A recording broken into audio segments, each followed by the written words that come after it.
Donc qu'elle se fasse avec des outils de gestion de crise qui vont s'inscrire dans la durée, qu'il est temps d'adopter et de valider au niveau européen dès maintenant.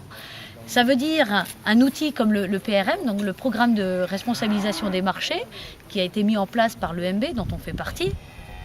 Ce programme permet d'agir à différents niveaux, mais quand on voit qu'un indice à 100, nos coûts de production sont couverts, on est dans un marché équilibré. Quand l'indice diminue de 7,5%, il commence à y avoir une suroffre.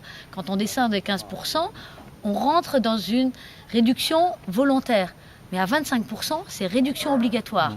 Avec incitation, nous on prenait un prix autour de 300 € la tonne non produite pour les producteurs qui feraient l'effort de réduire la production et 300 € de pénalité à ceux qui continuent à augmenter la production.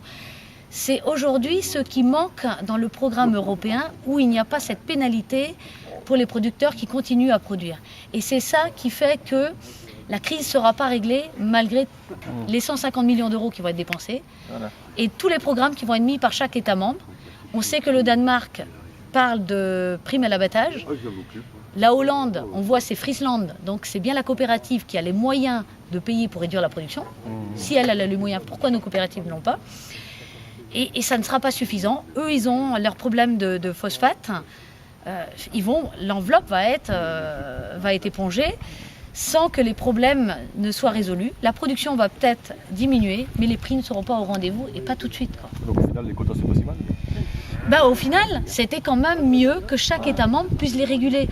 Nous, la France, on a joué le jeu, mais on a joué le jeu mais parce qu'on était déjà avec des outils, des exploitations qui ne sont pas forcément adaptés à l'avenir laitière de demain.